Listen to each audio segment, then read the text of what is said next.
Good afternoon. I'd like to introduce to you Dr. Pamela Robinson, who is joining us today for a discussion about tips and tricks for great writing. Dr. Robinson, I am very happy for you to be with us today, and I just wanted to give you a chance to introduce yourself and tell me a little bit about what you do at Capella. Thank you, Julie. I currently serve as part-time faculty at Capella in the Training and Performance Improvement Specialization. During my time with Capella, I've taught the strategic planning and blended learning courses. I have served as faculty for colloquia. I have been the writing specialist at the Capella Dissertation Writers Retreats, and I've also been a comprehensive exam reviewer. As this is for our ISPI chapter, I do want to let the listeners know that I am a member of the National Atlanta chapters. I did take third place in 2010 in the ISPI Distinguished Dissertation Awards. I have been an evaluator for the annual ISPI Awards of Excellence and Case Study Awards, and I've been doing that for 4 years. I've also been a presenter at the 2010 and 2011 ISPI conferences. Probably one of my highlights has been the opportunity to present with Don and Jim Kirkpatrick at the Training 2008 conference. I am sure that was a very exciting time, and I know there are several people who are looking forward to being at the conference very soon, so this is a great time to be talking with you. It sounds like you've had a lot of interaction with ISPI, and we appreciate your coming to meet with us today. Thank you.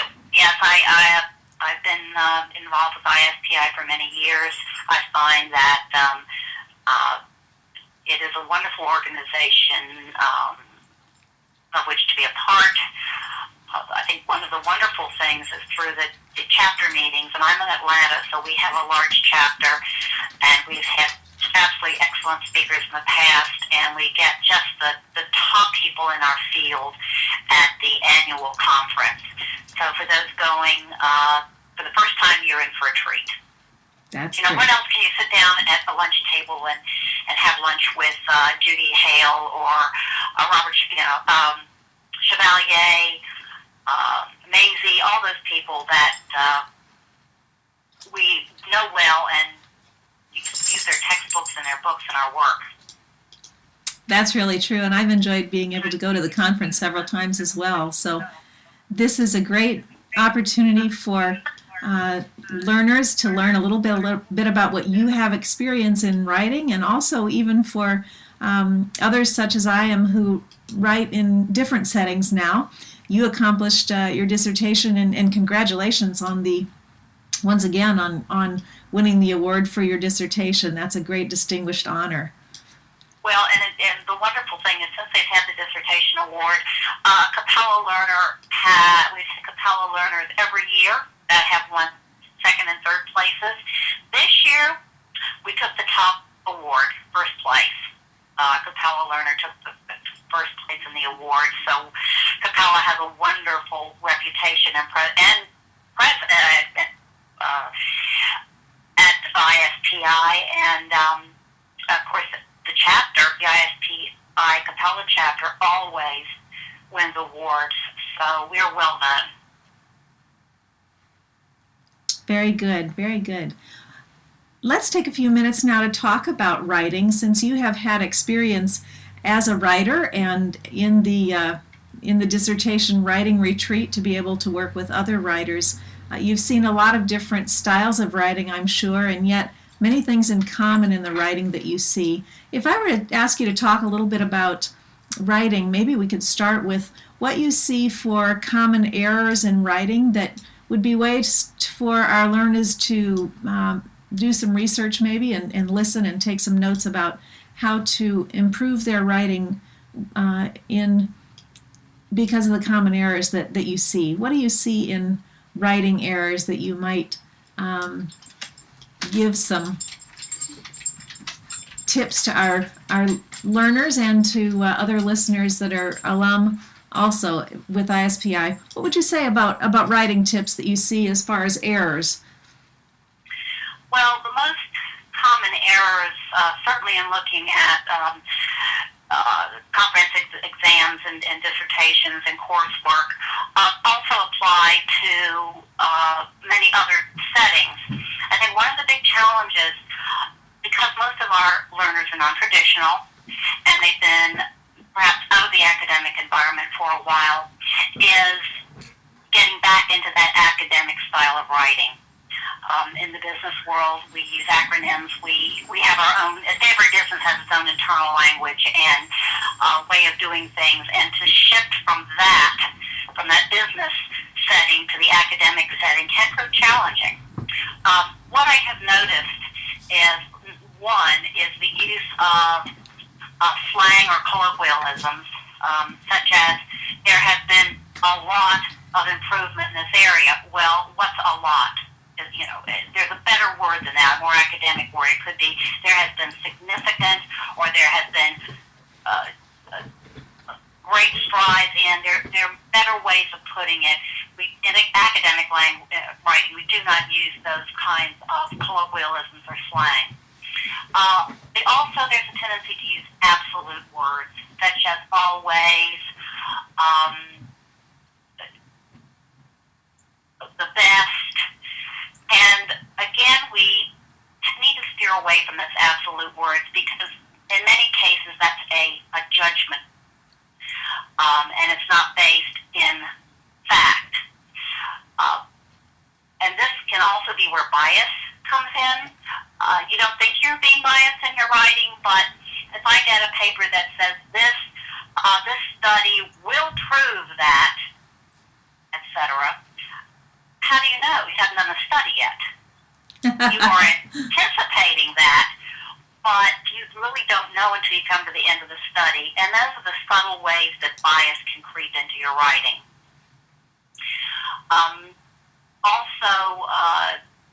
A big call out as far as academic writing goes is the use of the passive voice. In other words, the study was conducted. You always want the noun to be doing the action. You don't want something being acted upon. So that will be a big call out often from your committee or your mentor when you're writing your dissertation, is that there are all of these incidences of passive voice. We like to avoid that. And there are also things like split verb phrases where you might get split infinitives, or the verb gets too far away from its modifiers. That's something to watch. Although I haven't noticed that as being a huge problem. Although I have run across instances of noun-verb disagreement where you have a singular noun and a plural verb. Another thing is the precise use of words. Because it is a scientific study. When you're doing a PhD program, you are conducting a study using a scientific method, and you must be extremely precise in your use of words. If you don't say, I'm going to use a large number of participants. Well, what's a large number? You need to be precise. I'm going to use 50. I'm going to ask 100 people to participate in the study. You need to be very, very precise. Every word must count in a work of scientific study, in other words. The writer must keep in mind that writing for the academy, writing for the scholars and others, many people will access dissertations or articles that you might write. They can be from different industries, different countries. So you must be very, very clear about what you are doing and what the outcomes are. So a precision of language is important. Another is paragraph construction. And this is, you think, well, everybody knows how to write a paragraph, and I'm sure we all learned that in high school, but somehow we can get away from that, and we can ramble, and we cannot be specific about. There may be some confusion about what we're actually talking about. And of course, in a paragraph, you have your topic sentence, your main sentence, and then you present evidence for that statement. And this is where in writing a dissertation it becomes increasingly important, because you must always be backing up your work with citations. It has to be based on the literature. So the evidence that you present for the opening, the topic, would be where your citations come in. And then you can do further in the paragraph an analysis of what that evidence is. And then, of course, there needs to be a link to the next paragraph. And that will help with the flow of your writing, so that it isn't disjointed, so that you're taking the reader and you're leading them paragraph by paragraph, section by section, so they always know where you've been and where you're going.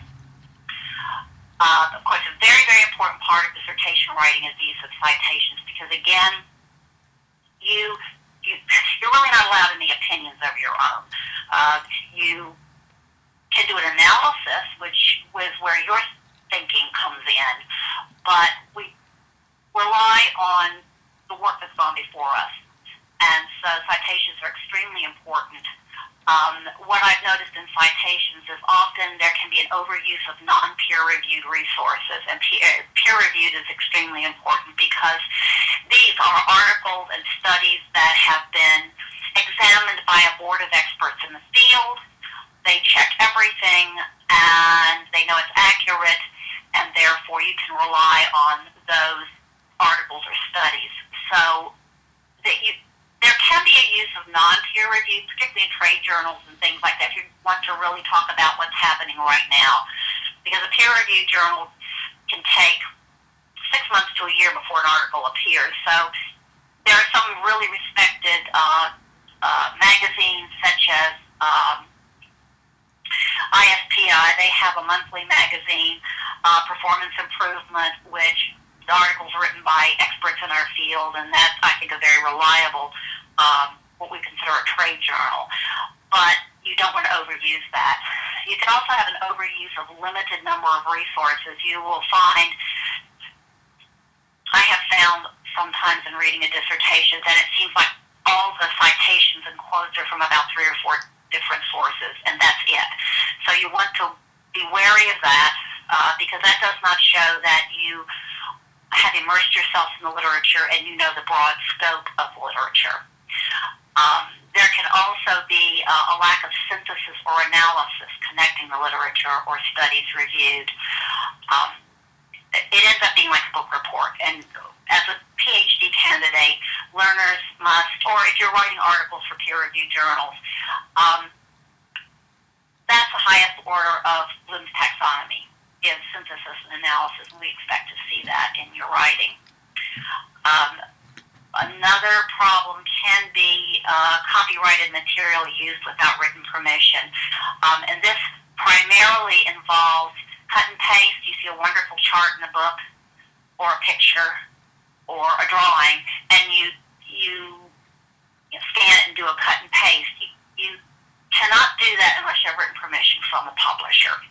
And that has to be indicated in your in APA style under the drawing, picture, or chart. That is very, very important for people to remember, because you would hate to get to a stage where you've really relied on that chart, and then all of a sudden you get something back from your mentor or from format editing saying, do you have permission to use this? And that can really delay your process. So I think people need to be aware of that right up front. And those are the big issues that I run across, certainly with academic writing.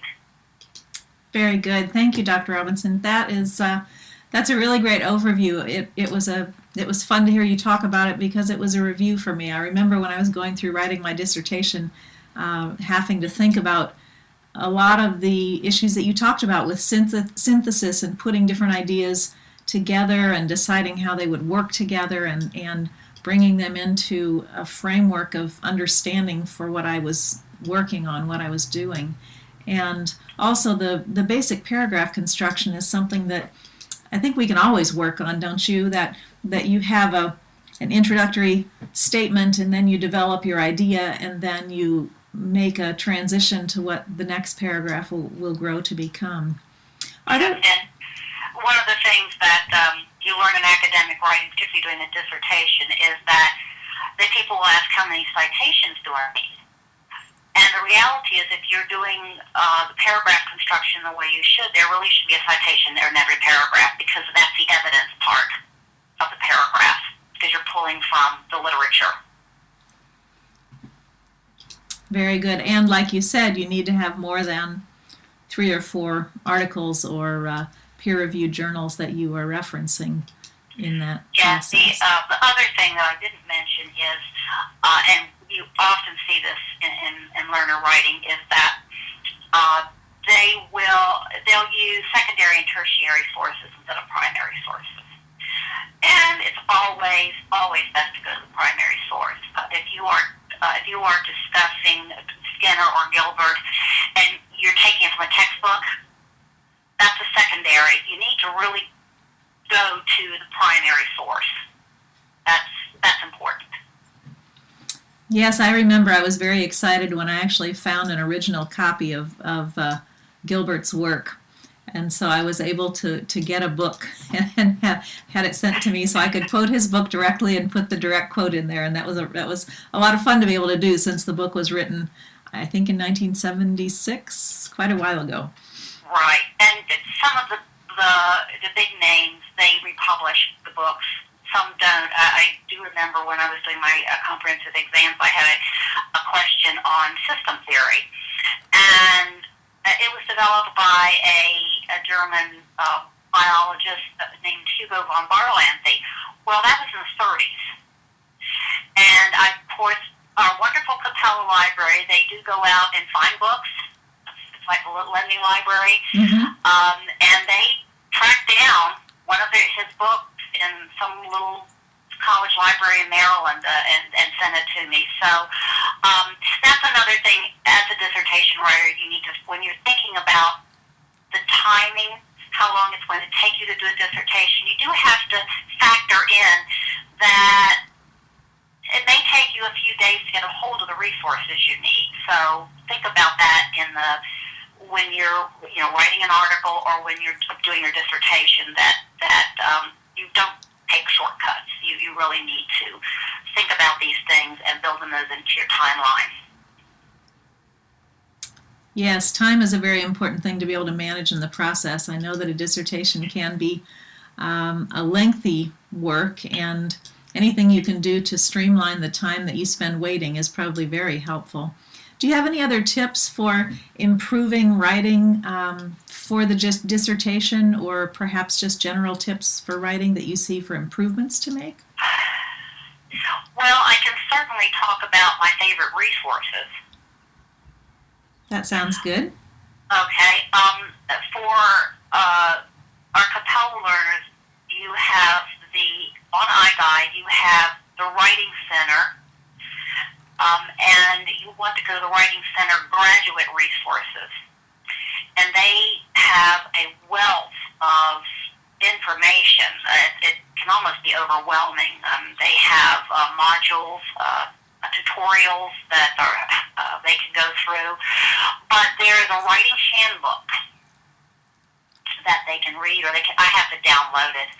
And the topics addressed in the writing handbook are the writing process, grammar, business and technical writing, APA style and formatting, how to do an annotated bibliography, and writing literature review.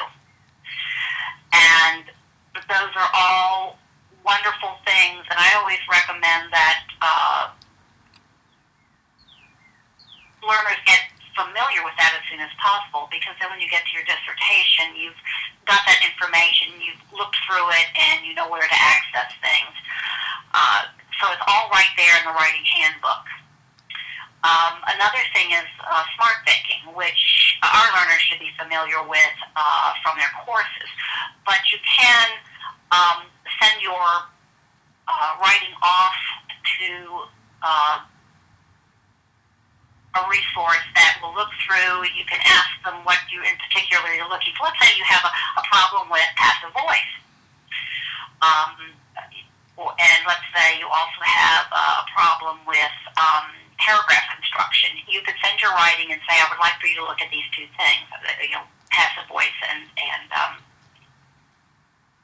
paragraph construction, and they will come back to you usually within 24 to 48 hours with suggestions.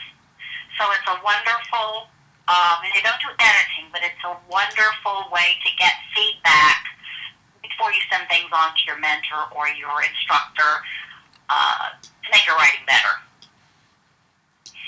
And another resource is we have something called the Writing Feedback Tool, and all this information is located on my guide under the Writing Center Graduate Resources. The Writing Feedback Tool looks at 11 areas and of writing, academic writing, and these are the exact rubrics that we use to evaluate dissertations. So the more familiar you get with that tool, I think the better your writing will be, because it tells the learners what we're looking for. And it also has direct links to the resources on iGuide or the library that can help them with that particular rubric. With that particular item, one of the 11 items in the rubric. So that is a wonderful tool. And again, what I like about it is it's very specific, and then right there in the chart are the hot links to the resources. That would be very useful. You've given us some great tips today, Dr. Robinson, and I really appreciate your time. I want to be able to offer to our listeners to find a place to ask questions and perhaps post questions on the ISPI site, and so I'll get with you after the program and connect how we can let them have some question and some contact with you, if that's all right with you. Oh, that would be wonderful. I would welcome that. That's great. Thank you so much for coming and talking with us today, and I'll look forward to being able to post this and helping our members be able to contact you with any questions they have about their writing. Have a great day, and thank you very much. Thank you. Bye-bye.